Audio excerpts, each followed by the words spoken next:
C'est super. Ce matin, je suis tellement content, super excité aussi de continuer cette série qui s'intitule Comment vais-je m'y prendre? Et j'avais très, très hâte de parler des motivations. La motivation. Vous savez, on ne parle pas beaucoup de choses. Malheureusement, le prorata entre la foi, d'un point de vue très biblique ou théorique, des pensées, des vérités, des choses qu'on entend qui nous inspirent, comparativement à savoir comment je mets en pratique la foi chrétienne. C'est quelque chose qui m'interpelle de plus en plus et j'aimerais vraiment qu'on puisse se concentrer ce matin et surtout se disposer à entendre la parole de Dieu, surtout de voir ce que Dieu attend de moi et qu'est-ce que je fais avec ce que je reçois ce matin. Et je voudrais rentrer dans quelque chose d'assez concret. En fait, j'ai 5 vérités ce matin, alors on en a pour 1 heure et demie ensemble, mais j'ai 5 vérités ce matin. Et j'aimerais vraiment vous parler de la motivation, parce que la motivation, sincèrement, c'est extrêmement important. On en a besoin. Et comment faire lorsque on a perdu notre motivation? Comment on fait pour retrouver notre motivation? Comment garder ma motivation? Vous savez, lorsque je parle de motivation, je parle de foi, je parle de spiritualité. Parce que avoir une motivation spirituelle, c'est nécessaire pour avancer dans les voies de Dieu. C'est nécessaire pour ressentir les choses de Dieu. C'est d'être allumé. Vous savez, lorsque je parle de motivation, c'est ce qui fait référence à un peu, la parole de Dieu parle aussi de ce feu. Hein, des prophètes ont parlé de leur cœur qui brûle au-dedans d'eux. Hein? Et ça, c'est très, très rare que tu vois quelqu'un dont le cœur brûle au-dedans d'eux et puis il n'y a aucune envie de vouloir avancer dans les choses de Dieu. C'est faux. Alors, il y a quelque chose, il y a une cohésion à faire, il y a quelque chose qui se rallie entre une motivation qui peut sembler parfois émotionnelle, personnelle, d'un point de vue physique, d'un point de vue humain, et en même temps très reliée à la motivation de vouloir vivre des choses avec Dieu de plus en plus significatives. Et on parle de ce... Vous savez, la motivation pour moi, c'est d'avoir du cœur à l'ouvrage. D'avoir tellement envie qu'on a du cœur à l'ouvrage. C'est l'envie, c'est l'initiative, c'est l'endurance. Hein? C'est être encouragé à continuer. Et parfois, lorsqu'on perd la motivation, c'est synonyme de... On se décourage, on a plus de difficulté à y croire, à avoir une vision d'avenir. Donc, c'est très relié. Ce matin, je veux vraiment être plus concret. Garder sa motivation est quelque chose de très important. C'est quelque chose... Pourquoi c'est très important? Parce que c'est quelque chose qui peut se perdre. La motivation, c'est quelque chose qui peut se perdre. Et le souci, des fois, avec la tradition évangélique, c'est qu'on a beaucoup trop mis sur la part de Dieu de se charger de ça. Et oui, Dieu fait une œuvre, Dieu fait un travail. Surtout, n'essayez pas de vous craquer par vous-même uniquement. Hein? La foi, c'est une affaire de la grâce de Dieu. Hein? C'est quelque chose qu'on expérimente, c'est quelque chose qu'on vit profondément avec Dieu. Alors, il fait un travail en nous. Il est tellement fidèle, il nous aime, il nous accompagne, il nous soutient. Et on peut le voir à travers juste une expérience personnelle, une expérience intérieure personnelle. Mais ne jamais penser que c'est Dieu qui fait tout le travail pour préserver et garder la motivation, le cœur à l'ouvrage, ce feu d'y croire encore. Et il y a des choses à considérer. Vous savez, il y a des journées, et il y aura des journées. Peut-être que ce n'est pas vos journées en ce moment, ce n'est peut-être pas votre saison, mais il y aura des journées, des semaines, voire même des saisons où on va avoir l'impression d'avoir perdu quelque chose avec Dieu, mais en réalité, tu as perdu ta motivation. Des saisons où on a l'impression d'avoir perdu l'envie, perdu le feu, perdu le cœur. Et c'est presque, on pourrait dire même que notre foi a diminué, notre foi est plus difficile à saisir. C'est comme si on perd la foi, on manque de foi. Et des fois, c'est très intimement relié. La ligne est mince, la frontière est très mince. J'aimerais vous aider ce matin à considérer comment Dieu voudrait que nous puissions anticiper ces choses-là. Du moins, vous savez, ce n'est pas forcément quelque chose qui a totalement disparu, mais même des périodes où ça ne va pas comme on voudrait. On aimerait que ça soit mieux, on est insatisfait, on est même on est fatigué par quelque chose.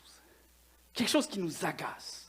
Puis on est fort pour laisser le hamster en nous là, rouler comme un malade, puis finalement on perd notre joie, on perd le feu, on perd la motivation, tout est intimement relié. Et c'est extrêmement important de comprendre aussi que la foi a un rôle à jouer dans cela. Des fois on est blasé, des fois on est confus, et des fois on se sent même en entre-deux. Tu sais, Dieu a parlé à nos cœurs, je crois que Dieu travaille pour l'avenir, mais là je suis vraiment dans une période d'entre-deux.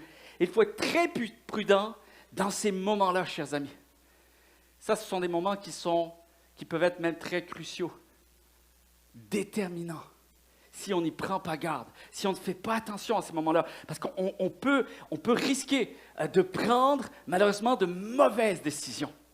On peut laisser aller une vibe tellement aller qu'on finit par se perdre. Et le problème, c'est le grand risque, et ce qui est vraiment dommageable, c'est vraiment dommage, c'est d'en arriver à tirer des conclusions basées malheureusement sur des sentiments qui sont juste passagers, qui sont momentanés. Et c'est important ce matin qu'on puisse savoir quoi faire pour retrouver notre motivation, pour ne pas laisser cette période déterminer davantage la suite. Et ne pas se laisser définir par quelque chose que je ressens en ce moment, mais ce n'est pas la fin de l'histoire. Et c'est important de surtout ne pas penser que ça se réglera tout seul. Ça, c'est un gros souci avec des fois les conceptions au niveau de la foi. Ah, Dieu combattra pour moi. Mais Dieu ne fera pas tout le travail. Tu as une responsabilité et des choses sur lesquelles tu dois savoir. Et la parole de Dieu est très claire. Elle a déjà donné des conseils. Dieu a déjà parlé. Oui, Dieu va être fidèle. Dieu va t'accompagner en autant que tu mettes en pratique les principes qu'il nous a octroyés. Alors, c'est très important de ne pas penser que ça se réglera tout seul. Et surtout, rester vigilant. En fait, ne pas rester négligent dans cette période-là. Ne pas attendre comme ça en pensant que bon, ben, c'est juste un temps. Non, des fois, c'est très complexe, tellement complexe que finalement, il faut réagir. Et je vais vous donner des trucs ce matin pour ne pas rester dans une dimension apathique. Vous savez, la Bible dit que ce sont les violents qui s'emparent du royaume des cieux. Et en fait, la violence, ce n'est pas physique. La violence, c'est que tu ne te permets pas de rester dans une zone dangereuse au niveau de ce feu qui doit continuer à perdurer à l'intérieur de toi pour les choses de Dieu. Quand Paul dit « Soyez affectionnés aux choses d'en haut », il parle comme il aimerait s'adresser à des gens qui, comprenez, soyez violents, soyez actifs, ne restez pas négligents, ne restez pas dans un état apathique, continuez à vouloir, continuez à désirer, continuez à être affectionnés aux choses d'en haut et Dieu sera fidèle. Amen. 5 choses ce matin. La première des choses, le premier conseil que je veux te donner ce matin, c'est prends un moment de gratitude. Quand on ne va pas bien, quand on est en entre-deux, quand les pensées sont difficiles à gérer, quand nos pensées nous jouent des tours, et qu'il y a une vibe, il y a une atmosphère intérieure qui n'est pas au top, qui n'est pas comme ça devrait être. Et on le sait, jouons pas les naïfs, on le sait, on le sent quand c'est fragile en dedans. Notre état intérieur. Vous savez que la Bible donne ce conseil-là. En fait, il faut voir comment ceux qui nous ont précédés ont pu réagir dans des moments critiques de leur vie. Et par ces moments que nous savons aujourd'hui, ces récits nous ont été relatés. En fait, Dieu nous parle à nous aujourd'hui. J'ai été fidèle, voici comment ils ont fait, continuez à faire de même. Et un des conseils que j'aimerais vous donner ce matin, c'est important que quand ça va moins bien, qu'on parvienne et on apprenne à prendre des moments de gratitude, encore plus dans ces moments-là. Et les moments de gratitude, c'est quoi? En fait, le psaume 103 au verset 2, c'est David qui se trouve dans un moment critique. Un entre-deux, une zone grise, une perte de motivation, même une dimension de foi qui est un petit peu moins présente. Et donc, il s'inquiète. Et à ce moment-là, il y a quelque chose qui ressort dans le psaume 103, verset 2, ça dit « Mon âme bénit l'Éternel et n'oublie aucun de ses bienfaits. » Vous savez, il y a des chants qu'on a chantés il y a bien longtemps. Et on parle même, je pense que ce chant-là était très vieux. Et je sais qu'il y a des gens ici qui connaissez ce chant-là. Ce chant dit « Compte les bienfaits de Dieu, mets-les tous devant tes yeux, tu verras en adorant combien le nombre en est grand. » Et les hommes et les femmes de Dieu, de la Bible déjà, de l'ancien temps, des temps anciens, avaient déjà compris qu'il y avait une puissance lorsqu'on s'arrêtait et qu'on prenait le temps de faire le décompte des bénédictions que Dieu nous a accordées jusqu'à ce jour. Et tout d'un coup, il y a quelque chose qui prend naissance, il y a quelque chose qui se ravive en nous, et il y a quelque chose qui nous permet justement de pouvoir y croire encore pour demain. Et c'est fou parce que ça s'est poursuivi dans l'histoire. Parce que ce chant-là n'a pas été écrit à travers les Saintes Écritures, c'est aussi un homme de Dieu qui a composé ce chant. Parce qu'il en a fait aussi l'expérience personnelle. Il s'est rendu compte qu'à chaque fois que ça allait moins bien, il prenait le temps, avant de prier, avant de regarder à ses défis, à ses besoins, il prenait le temps de se focaliser sur les choses que Dieu avait déjà faites dans sa propre vie. Et cet auteur a écrit ce chant. Et voici le refrain. Et on connaît ce chant. Et probablement ce chant est devenu tellement populaire dans les années précédentes. Pourquoi? Parce que ça faisait écho dans le cœur de chaque être humain. À un moment donné, tu le sens quand il y a une vérité qui vient d'en haut. Ce n'est pas un homme qui a inventé ça. Ça vient et ça fait écho au cœur de Dieu. C'est quelque chose qui a été institué dans le ciel, qui est une loi de Dieu, et que chaque être humain, en mettant en pratique cette vérité, verra quelque chose se produire entre Dieu et nous. Et peut-être il y a des personnes qui sont plus nouvelles. Ce chant-là, je ne connais pas. Pour te dire tellement que ce chant a fait l'expérience, a été une expérience pour plusieurs personnes, et il faut maintenant que tu prennes le relais et que tu ailles découvrir cette vérité profonde qu'il y a à prendre un moment de gratitude. Voici, je te donne tout simplement la preuve que ce chant est une vérité pour tout le monde. On y va ensemble? Compte les bienfaits de mais tu verras en adorant combien le nombre.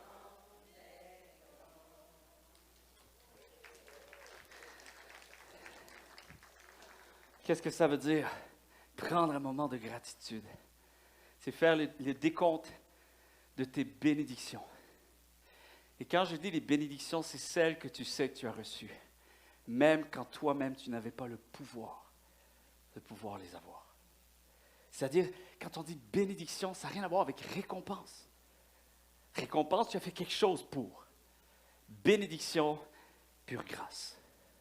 Bénédiction, pure grâce. En fait, presque quand on dit rappelle-toi quand est-ce que Dieu a agi, quand tu ne pensais plus qu'il pouvait y avoir encore quelque chose de possible. Quand tu avais fait tout ce qu'il fallait en ton propre pouvoir, et Dieu t'a quand même surpris. Et Dieu t'a montré qu'il était plus grand que tout. Il était en mesure de faire des choses extraordinaires encore aujourd'hui. Et ce sont ces moments-là qu'on a besoin de se rappeler. Souvent, lorsqu'on est démotivé, chers amis, je vais vous dire une chose, quand on est démotivé, c'est aussi parce qu'on a eu une tendance davantage à se focaliser sur ce qui ne va pas. C'est très difficile d'être motivé et en même temps se focaliser sur tout ce qui ne va pas. C'est normal en réalité. Et pour que tu retrouves ta motivation, il va falloir aussi que tu prennes une initiative, que tu te fasses violence un petit peu. Oui, et je ne dis pas qu'il faut être dans le déni. Je ne dis pas qu'il faut fermer les yeux à tout ce qui ne va pas. Mais il faut savoir faire ce qu'on appelle un contrebalancier. Et c'est ça qui arrive. Souvent, il faut savoir faire. Vous savez, lorsque on est dans un domaine juridique, hein, il y a des fois un verdict qu'on donne. Avant de donner plutôt un verdict, il y a une accusation, il y a un constat, quelque chose. Il y a quelque chose qui a été annoncé. Et avant de pouvoir vraiment statuer concrètement et parfaitement sur cette enquête, sur ce dossier, sur cette situation, on va se permettre de pouvoir entendre une contre-expertise. C'est-à-dire la partie un petit peu adverse. Et de là, un peu l'expression « se faire l'avocat du diable ». Et sincèrement, lorsqu'on parle du décompte des moments que Dieu nous a accordés avec de grandes bénédictions, c'est justement en fait plutôt de dire l'avocat du diable, je veux me faire l'avocat de Dieu. Et je vais aller du côté de Dieu pour voir est-ce que cette perspective, elle est validée? Est-ce que cette perspective, elle vaut la peine de pouvoir être ruminée à ce niveau-là, à l'intérieur de moi? Alors remplace tout ça par le décompte des bénédictions. C'est ça, se faire l'avocat de Dieu. OK, il y a quelque chose qui arrive. Par contre, je vais quand même me focaliser sur toutes les fois où Dieu est intervenu, alors que j'étais sensiblement dans la même situation que je suis aujourd'hui. Et c'est fou, parce que lorsqu'on se met à remplacer tout ça par le décompte des bénédictions de Dieu, quand on se met à vivre des moments de gratitude et commencer à se focaliser sur ce qu'on a eu, sur ce que l'on a. Hein? Il y a une expression qui dit, quand on n'a pas ce que l'on aimerait avoir, il faut apprendre à aimer ce que l'on a. Et tout d'un coup, lorsque tu focalises plus sur ce qui a été réussi, ce qui a été obtenu, sur ce qui a été maintenu, pourvu, accompli, hein? C'est un peu comme cette image de Samuel lorsqu'ils sont à une saison où il y a encore des défis devant eux. Et Samuel va prendre une pierre et il va juste dresser, il va faire un moment solennel et il va dire ceci. En tout cas, il y a des choses encore devant nous, il y a des défis, mais je peux déclarer, je peux statuer. Il l'a fait en présence aussi du peuple tout entier. Jusqu'à ce jour, l'Éternel nous a secourus. Et tout d'un coup, il y a quelque chose qui se passe. Lorsqu'on se focalise sur les grâces que nous avons eues dans notre vie, tout d'un coup, il y a quelque chose qui se passe. Vous savez, parfois, notre vie, il faut apprendre à la passer à travers un filtre. Des fois, c'est très concret, mais juste se rappeler de ça. Vous savez, lorsque on est un peu insatisfait de ce que l'on a, il y a une démotivation parce qu'on a tendance à focaliser sur ce qu'on n'a pas, sur ce qu'on a de moins, sur ce qu'on a de moins bien, qui n'est pas trop parfait, de ce qui nous manque ou quoi que ce soit. Des fois, il faut se rappeler que notre travail, peut-être qu'il est ennuyeux, peut-être que notre discours intérieur dit « Ah, ce travail, il est ennuyeux ». Mais n'oublie pas que ton travail ennuyeux est le rêve d'un chômeur aujourd'hui. Et des fois, on dit « Ah, j'aimerais ça avoir une plus grande maison ». Alors, n'oublie pas que ta petite maison est le rêve d'un sans-abri. Et des fois, on aimerait avoir plus d'argent. N'oublie pas que ton manque d'argent est le rêve de celui qui n'a rien. Et des fois, c'est nos enfants. Hein? Je veux faire attention, mes ados sont là. En plus, c'est mon fils qui fait le son avec Étienne. Fait que je vais essayer de rester gentil, OK, pour que vous puissiez m'entendre jusqu'à la fin et que je puisse avoir un bon son. Mais des fois, on se plaint parce que nos enfants sont agités, sont désobéissants, ne nous écoutent pas. Hein? Mais même, n'oublie pas une chose, que même ton enfant le plus agité est le rêve de cette personne, de cette femme, de cette maman qui ne peut pas avoir d'enfant. Une bénédiction. Bénédiction. Et quand on fait cela, on en vient à réaliser et à se dire, « Hey, finalement, je suis plus béni que je ne le pensais. » Quelque chose qui se passe. Vous savez, on a été dans une période, dans une organisation où c'était compliqué, tout était devenu hémorragique dans une équipe organisationnelle parce qu'on voyait tout ce qui n'allait pas. On était juste focalisé sur ce qui n'allait pas. Et puis il y avait de l'orgueil, il y avait du mépris, pointage de doigts, découragement, démotivation. Finalement, c'était lourd. On n'a même plus envie d'aller dans ces meetings-là parce qu'on avait laissé quelque chose aller et puis c'était devenu tellement hémorragique. C'est comme de l'eau un peu qui a stagné puis c'est devenu puant. Et à un moment donné, on a réagi puis on s'est tous parlé, on ne peut pas continuer comme ça. Et on a décidé qu'on devait mettre des principes. On devait s'obliger de faire nos meetings avec ces principes-là. Et la première des choses, c'est quoi? Ce qu'on va faire, on va toujours maintenant commencer en prière. C'est assez spécial. Des fois, tu arrives avec une frustration, tu as des choses à dire à un autre leader, mais tout d'un coup, on a décidé qu'on allait prier ensemble avant de commencer. Et finalement, ton filtre est déjà plus pareil. Ton discours s'est converti en quelque chose de mieux, quelque chose de plus agréable, quelque chose de plus malléable. Et ça, c'est important. Des fois, on dit, oh, juste comme ça. Oui, mais c'est ça, se faire violence. C'est-à-dire, OK, j'ai tout en moi qui voudrait faire quelque chose, mais je ne vais pas oublier que je suis aussi sous la tutelle de Dieu et je vais quand même me donner des outils qu'il faut afin que je puisse garder des garde-fous, garder ma chair un petit peu plus en décalage, un petit peu plus de côté. Et on a commencé à prier. On s'est dit, on ne finira jamais sans prier non plus. Alors, on commence en prière, et peu importe ce qui va être discuté, ce qui va être échangé, des fois, ça peut être difficile, des fois, ça peut être blessant, mais on va quand même aussi finir en prière. Et je vous dis sincèrement, ça a créé quelque chose. Ensuite, on s'est dit, la première des choses qu'on va faire lorsqu'on va aborder les sujets, on s'est dit, on va commencer par dire merci. Merci. Et on a commencé par célébrer et passer en revue tout ce que l'on a fait de bien. On a passé en revue tout ce qui nous valorise, tout ce qui nous félicite et tout ce qui nous réjouit. On a fait ça. Et vous savez ce qui s'est produit? Il s'est produit une chose. Ensuite, on s'est donné le droit de s'évaluer. Seulement après ça, on s'est donné le droit de s'évaluer. Avant ça, on ne se donnait pas le droit. C'était une obligation, c'était le filtre. On commence avec ça et ensuite, on se permet de s'évaluer tous ensemble pour voir les choses qu'on a besoin d'améliorer ensemble. Et ce qui s'est produit, le résultat de ça, c'est qu'on est entré dans ce travail avec une attitude de foi, une attitude d'humilité, avec unité, avec encouragement. Et à chaque fois qu'on en ressortait, on était toujours encore plus motivés à faire les choses qui étaient devant nous. Amen. Je veux dire à quelqu'un ce matin, la motivation, ça se préserve, ça se protège, ça se garde en vue. Je ne le quitte pas des yeux. Ça se prend soin, c'est un objectif, c'est intentionnel et c'est ta et ma responsabilité. Et il faut se donner des trucs, il faut se donner des outils parce qu'on sait que la chair est faible. Et on sait que l'ennemi peut nous voler aussi subtilement que ça. Ça peut devenir même l'œuvre de l'ennemi de nous voler ce que Dieu a déjà déposé. Amen.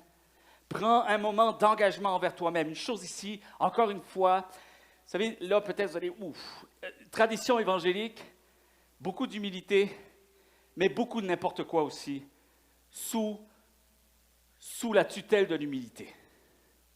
On oublie la foi lorsqu'on pense que c'est toute l'humilité qui va faire le travail. Écoute bien ce que je veux dire. C'est important de savoir s'engager par amour envers soi-même, quand on veut servir Dieu et quand on veut être utile pour les choses de Dieu. Parce que je veux être un enfant de Dieu, je veux être un croyant, je veux être affectionné aux choses d'en haut. Alors, il va falloir que tu t'engages par amour envers toi-même en premier. Se faire passer en premier. Ah non, ben non. C'est les derniers qui vont être premiers, que celui qui veut servir Dieu soit le serviteur de tous. Qu'est-ce que c'est cette histoire? Oh, pasteur, dehors, dehors, on le met dehors. C'est faux. C'est vrai, mais après avoir saisi une vérité au préalable. Sinon, tu n'arriveras pas à accomplir cette vérité importante. Je vais te dire pourquoi. Il te faut un niveau élevé de responsabilité, premièrement, envers toi-même, un engagement envers toi-même. Quand on a de la difficulté à comprendre, vous savez, dernièrement, j'ai parlé avec un ami qui, pendant tellement d'années, n'a pas compris cette réalité et a fait trop passer les autres en premier avant lui. Au point que, finalement, il a fini par vivre des conséquences. Et à travers les conséquences, merci Seigneur, la grâce de Dieu nous relève. Avec Dieu, rien n'est jamais irrécupérable. Et Dieu nous relève. Mais en même temps, c'est bon d'apprendre les leçons. C'est bon de se relever en n'oubliant pas. Finalement, il y a des choses sur lesquelles je ne peux plus retourner parce que ça a été toxique, parce que ça m'a empoisonné et c'était erroné. C'est des conceptions, c'est des croyances limitantes des fois.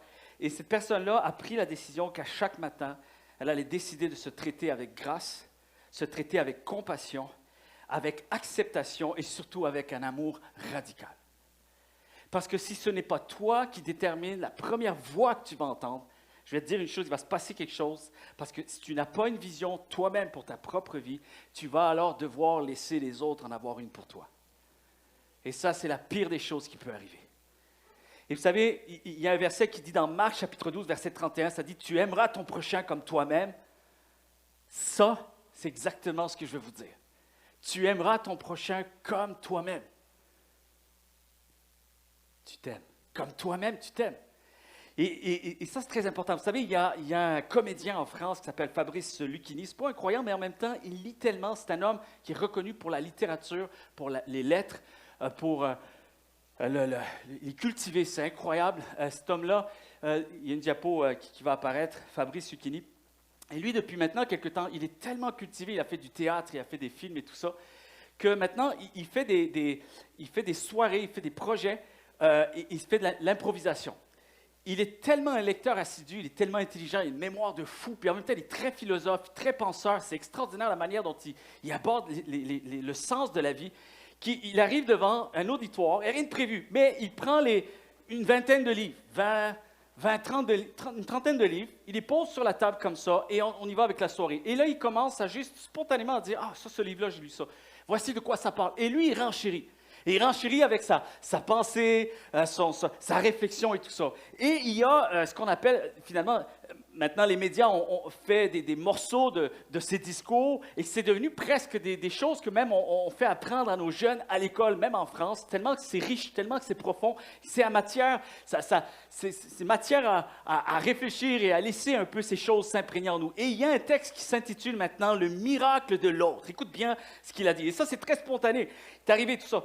Et il a expliqué une chose devant l'auditoire et dit « Le miracle de l'autre, c'est merveilleux l'autre. L'autre, c'est merveilleux. » Et il parle de l'importance des relations. Comment seul, t'es moins riche sans l'autre. Écoute ça. L'Évangile, écoute ça. Il n'est pas question de se priver du miracle de l'autre. Il va me dire que l'autre, c'est un miracle. Comprends, saisis bien, c'est un miracle que l'autre soit dans ta vie. Et il est hors de question qu'on s'en prive. Et ça fait tellement du bien, un discours comme ça, dans un monde si divisé. Et il dit, mais pour être avec l'autre, écoute bien, pour être avec l'autre, il faut avoir compris des choses en soi. Si tu n'as rien compris en toi, si tu ne t'es pas élucidé un minimum, qu'est-ce que tu vas vouloir comprendre de l'autre? Parce que tu ne comprendras de l'autre que ce que tu as vaguement compris de toi.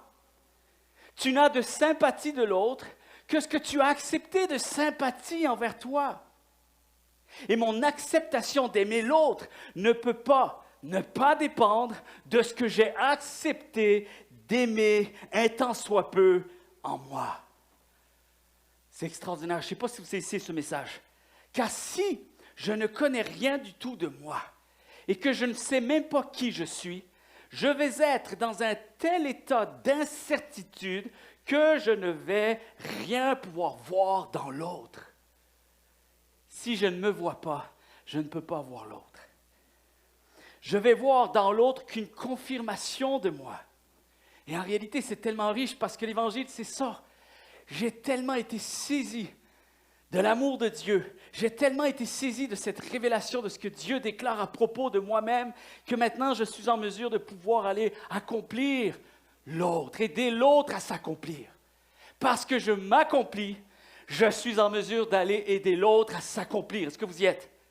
Parce que je grandis moi-même, je suis en mesure de pouvoir aider à quelqu'un à grandir. Parce que je me comprends, je peux aider quelqu'un à se comprendre. Parce que j'ai choisi d'être en construction, parce que je me construis, je suis en mesure de pouvoir construire l'autre aussi. Parce que j'ai décidé d'y aller avec mes choix, j'ai décidé d'être responsable, alors je peux montrer à quelqu'un d'autre comment être encore plus responsable. Et parce que je progresse, parce que je fais des progrès, parce que les progrès sont tout d'abord les miens, je suis en mesure de pouvoir faire progresser l'autre. Est-ce que vous êtes là? Vous remarquez comment l'Évangile, c'est concret. C'est concret, tout est cohérent. Ça a du sens. Ce n'est pas farfelu, ce n'est pas un truc qu'on attend. Non, tu te mets en chantier sur toi-même et tu vas pouvoir travailler et aider l'autre à se construire. Amen. S'occuper de soi-même en premier et garder son cœur en toute chose. Car la Bible dit, garde ton cœur plus que toute autre chose, car de lui viennent les sources de la vie. C'est ça dont il est question. Aime ton prochain comme toi-même. Garde ton cœur, tu vas pouvoir garder ton frère dans les voies de Dieu, ta sœur dans les voies de Dieu. J'ai l'impression que je vous ai perdu. C'est pas grave. C'est pas grave.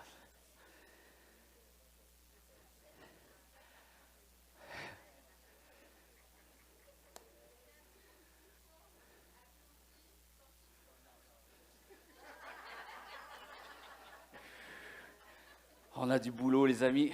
Ouh. On a du travail. Je comprends pourquoi les pasteurs restent 10, 20 ans, 30 ans, quelque part. Ça prend du temps, ça prend du temps, ça prend du temps. All right. OK, écoute bien. Écoute bien, pour être un vrai serviteur de l'autre, pour faire passer l'autre plus important que toi, écoute bien. Il faut que je me fasse moi-même passer en premier, en vue de pouvoir faire de l'autre mon principal objectif. C'est pas beau? C'est beau. C'est moi qui l'ai écrit en passant.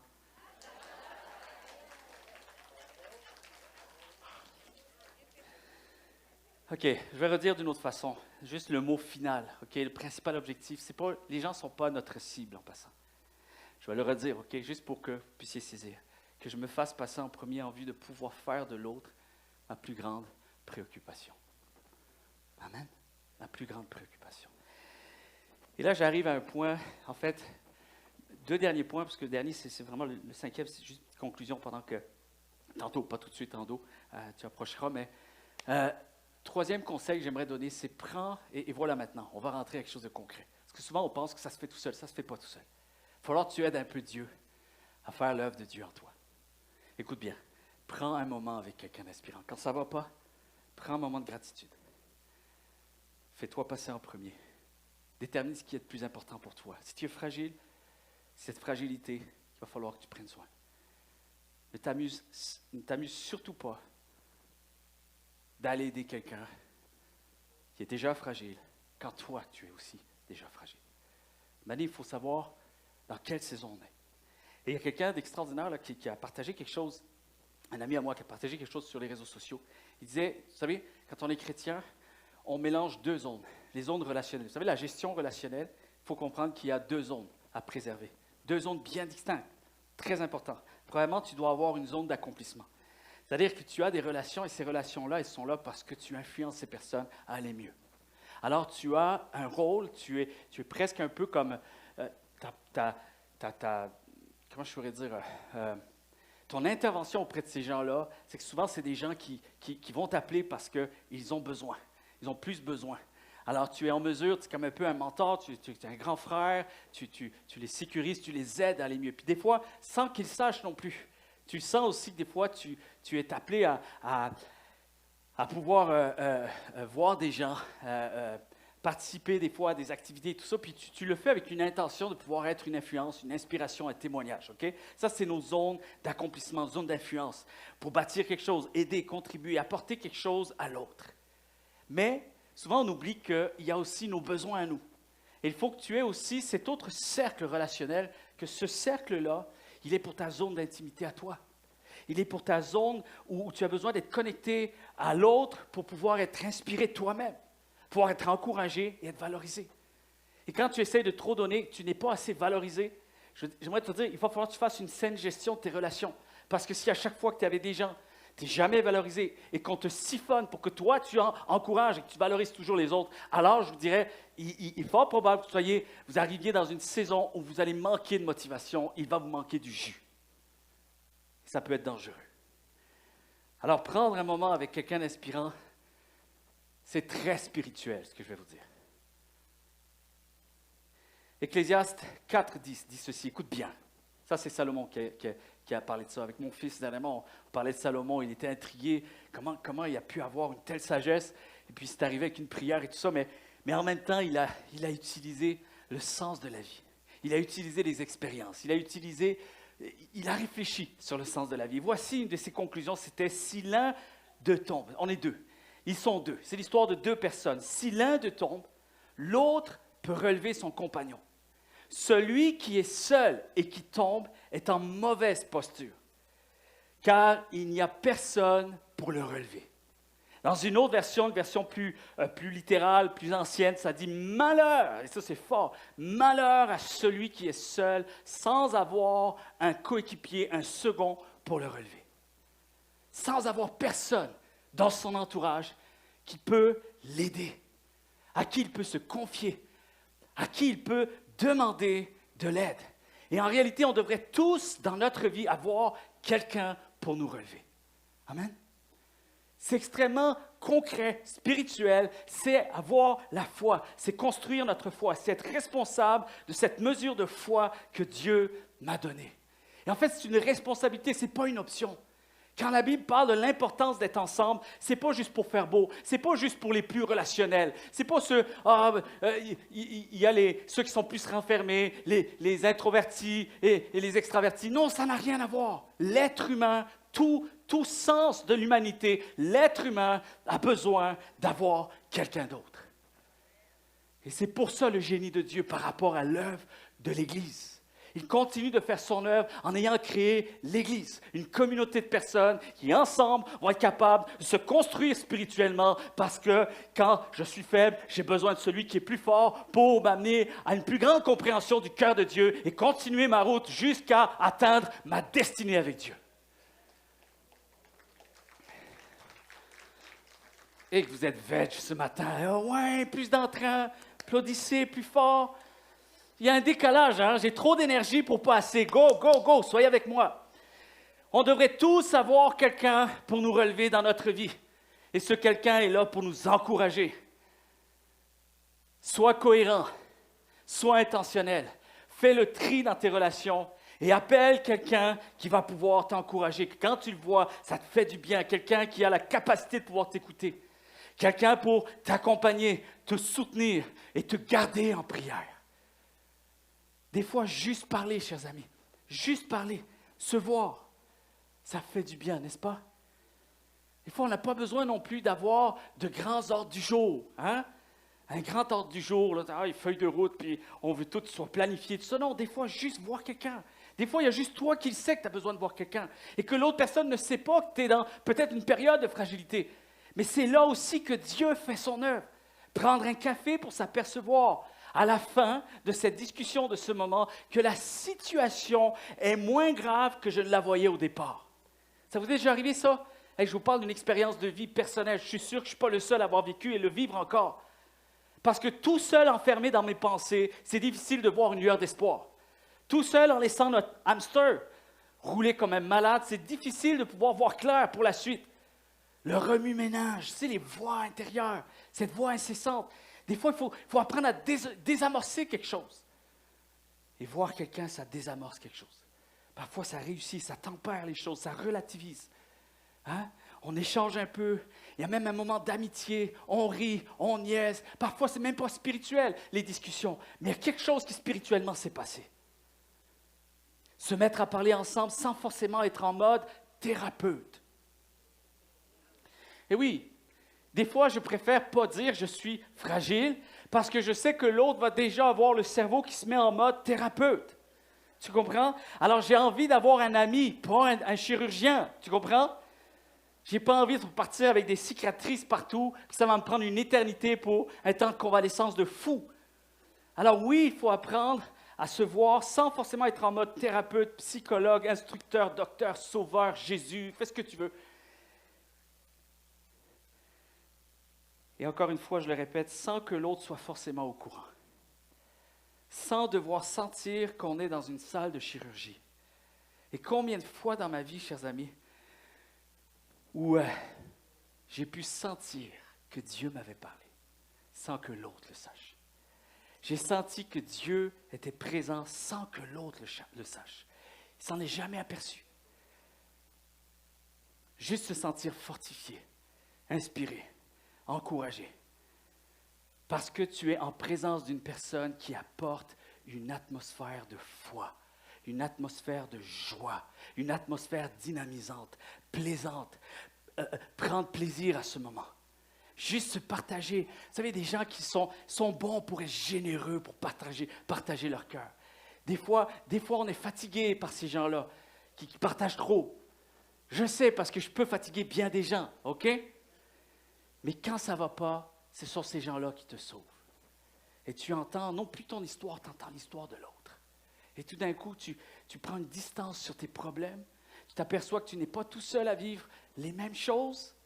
Et tout d'un coup, il y a quelque chose qui se déverse. Et une passion qui se renouvelle. Entendre ce qui se passe dans la vie de l'autre nous permet de nous détacher un peu de notre réalité. C'est pour ça qu'on a des groupes qui s'appellent vis-à-vis. On offre la possibilité à des gens quand ça va moins bien, on a besoin d'aérer un peu nos pensées, nos esprits, de faire le point. Il y a des gens qui se tiennent disponibles juste pour pouvoir appeler, prendre un café, jaser, discuter. C'est juste de l'accompagnement. C'est pour ça qu'on a tenu à dire l'accompagnement spirituel. Parce que même si c'est amical, quelque chose de spirituel peut se passer. Avoir pu entendre autre chose, un autre point de vue. Et de constater par la suite, et des fois même des semaines plus tard. Vous savez, des fois il y a des bombes à retardement, mais des fois il y a des bénédictions à retardement.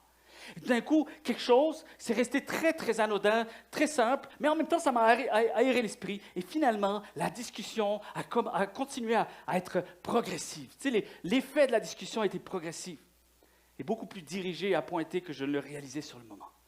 Et Dieu était présent beaucoup plus que je ne le pensais. Entendre des choses que l'on savait déjà, mais aller comprendre pourquoi, tout d'un coup, ils ont une résonance différente.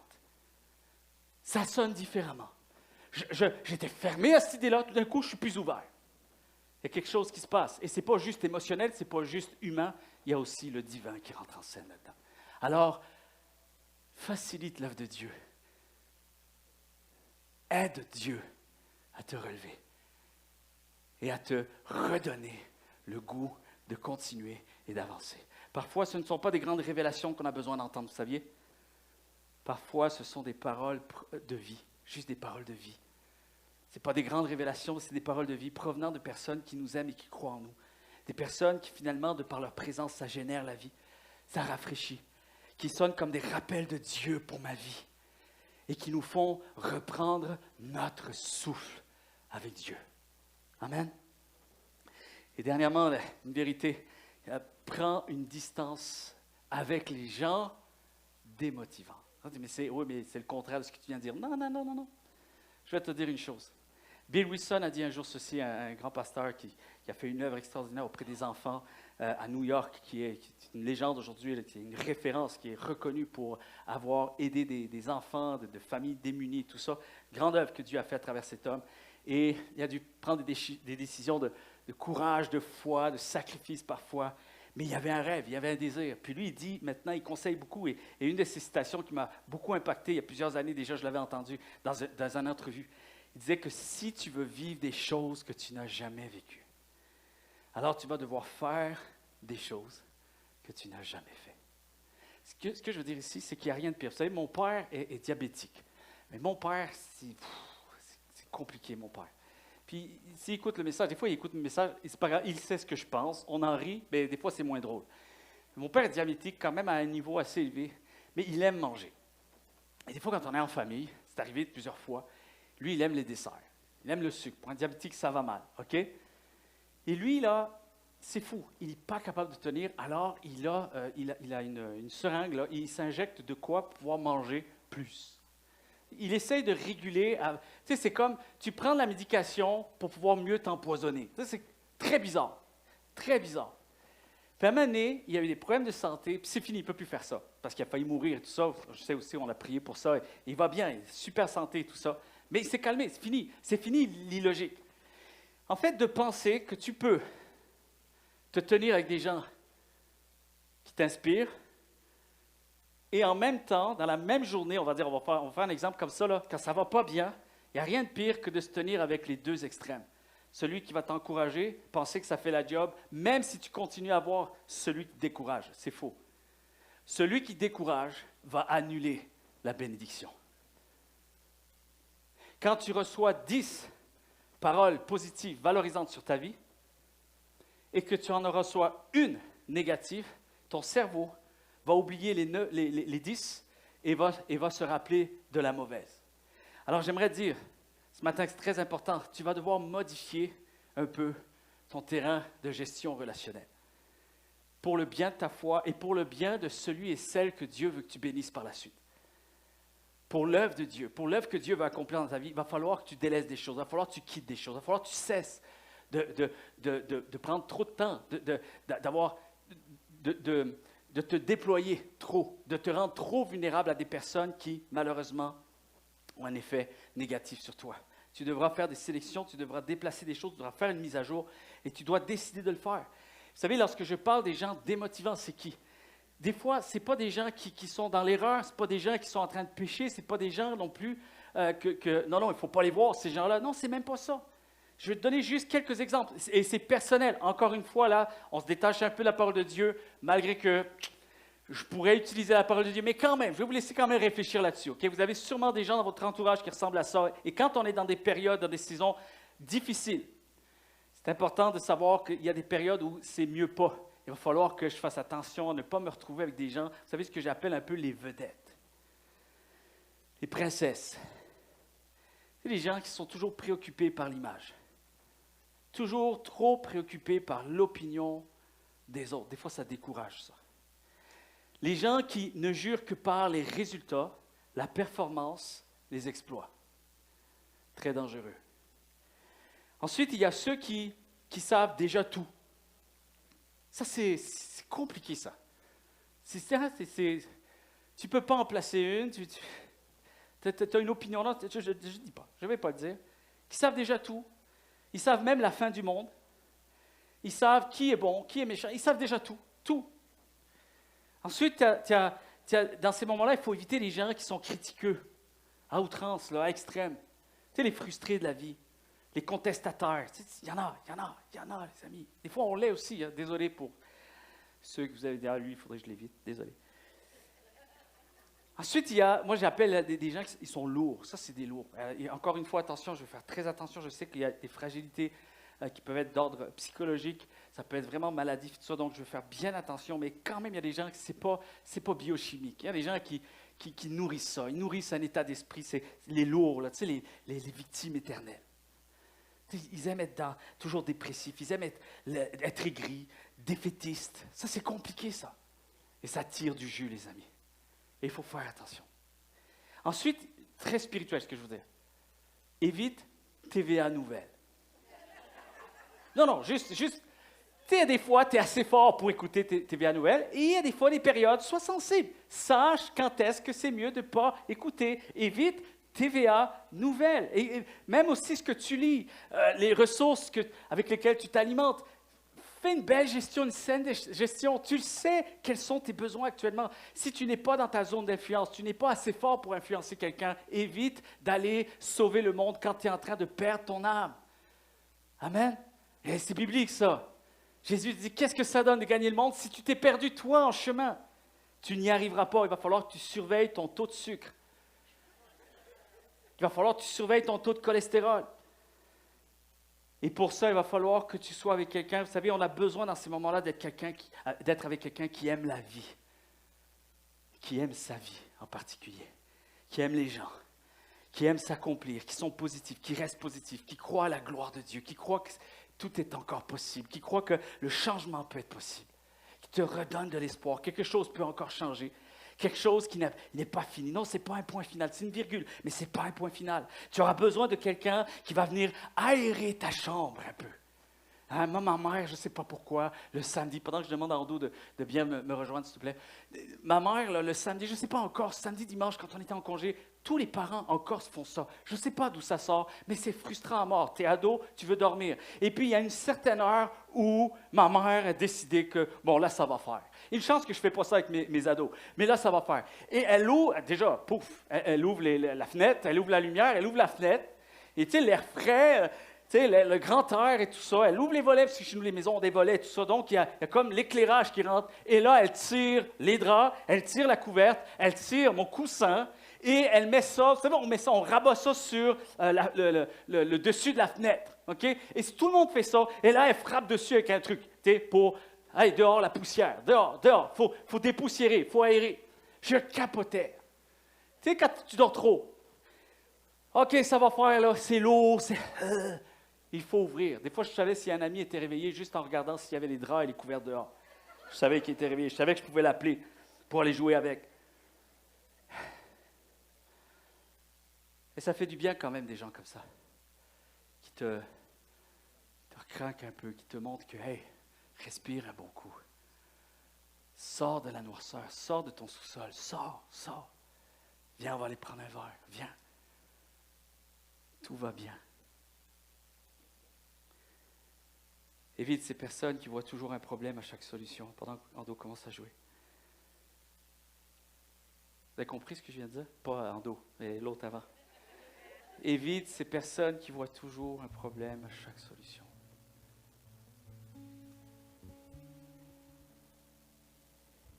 Et tiens-toi avec une personne qui est spécialisée et reconnue pour voir des solutions à chaque problème. Chers amis, c'est important de comprendre que on est la lumière du monde, le sel de la terre, c'est ce que Jésus va dire. Et quand ça va moins bien, il va falloir que je me trouve une salière. Il va falloir que je trouve quelqu'un qui brille. Parce que la pire des choses, c'est quand c'est sombre, je ne peux pas m'entretenir avec quelqu'un qui est sombre. Et j'enlève rien, je suis plein de compassion pour l'être humain autour de moi. Mais je sais reconnaître quand est-ce que là, le choix doit passer par moi en premier. C'est prioritaire. Parce que si je néglige ma fragilité d'aujourd'hui, si je laisse cette démotivation continuer à faire du chemin, je ne serai plus en mesure de pouvoir aider qui que ce soit. Et Dieu avertit quelqu'un ce matin, peut-être même en ligne, quelqu'un qui écoute. Tu as besoin des autres. Arrêtez de penser que vous pouvez être super spirituel en vous isolant tout le temps. Arrêtez de penser que tu peux y arriver sans les autres, sans plus aucune vie d'église. À venir à l'église une fois ou 3 à 4 semaines, je ne sais pas. En fait, j'essaie toujours de voir comment je peux être le plus fort possible. Comment je peux garder ma vibe, comment je peux garder cette atmosphère de foi le plus possible. Et c'est vrai que parfois, il faut que j'apprenne à fermer la porte. Il y a ce jardin secret que je dois nourrir, alimenter. Et très souvent, ce jardin secret va avoir besoin d'être complémentarisé par le jardin secret de quelqu'un d'autre. Et c'est ensemble qu'on réussit à faire une différence. C'est ensemble que je peux dire à la fin de ma course, « Hey, j'ai combattu le bon combat. Je n'ai pas laissé la foi se diminuer. Je suis resté vigilant, je suis resté responsable de ma foi. Hein? Combat le bon combat. » Amen. Parfois, on prie pour des choses qui se règlent par le travail. Et d'autres fois, on travaille pour des choses qui se règlent par la prière. Et ce matin, je voudrais quand même te dire, prends un moment seul avec Dieu. Prends tout ça et va chercher la présence de Dieu. Je t'assure que quand tu te mets à réaliser dans la présence de Dieu tout l'amour que Dieu a pour toi, quand tu expérimentes quelque chose cœur à cœur avec Dieu, j'aimerais vous dire, quand tu ouvres ta Bible et que tu vois toutes les paroles qui ont été adressées pour toi, et quand tu en prends conscience, je t'assure, quelque chose change. L'atmosphère change. Ça change quelque chose au-dedans de toi. Ton effet psychologique, tes pensées, tu penses autrement. Ça change ta façon de voir la vie. Quand Dieu commence à te donner sa vision, il prend la tienne et il te redonne la sienne. C'est ce que la prière et mes temps avec Dieu seul à seul et dans sa parole parviennent à créer en moi. J'espère que vous vivez, j'espère que vous retournez vivre ces moments chaque instant. Ça change mes perspectives, ça change mes pensées, ça change ma vision, ça me redonne la foi, chers amis. Et c'est très, très rare, c'est très, très rare. Je dirais même, ça n'arrive pas des moments où je prends un moment cœur à cœur avec Dieu, puis je ressors encore plus démotivé. Ça n'existe pas. Ça redonne la foi, il y a transfert entre ciel et terre. Est-ce qu'on peut juste prendre un moment ce matin pour qu'il y ait transfert entre ciel et terre? Seigneur, je manque de motivation, alors que tout le monde a les yeux fermés. Seigneur, je manque de feu. Mon cœur s'est affaibli. Ma foi s'est affaiblie. Seigneur, j'ai besoin de toi ce matin. Je prie que tu me redonnes vigueur. Tu m'accordes de pouvoir réentendre ta voix, entendre ta voix ou réentendre ta voix. Seigneur, j'ai besoin que tu parles à nouveau à ma vie. J'ai besoin de savoir que tu es encore là et que tu continues d'œuvrer pour ma vie. Peu importe les déceptions, peu importe les insatisfactions. Seigneur, je ne veux pas regarder aux circonstances parce que tu es plus grand que les circonstances. Seigneur, viens faire une œuvre maintenant de ta grâce. Seigneur, je veux disposer mon cœur en cet instant, à entendre ta parole. Alors qu'on a entendu la parole de Dieu, est-ce qu'on peut juste faire cette prière? Seigneur, je dispose mon cœur à entendre ta parole et la laisser me saisir. Seigneur, je veux entrer dans la dimension de ce que tu vois pour moi, de ce que tu vois en moi, de ce que tu vois à travers moi. Et je veux regarder à ta parole pour ma vie, à ce que tu as déclaré pour moi. Seigneur, on s'engage, on se réengage. Seigneur, on revient devant toi, Seigneur Jésus. Et on veut mettre en pratique ces moments de gratitude, ces moments aussi d'engagement personnel, radicaux envers soi-même.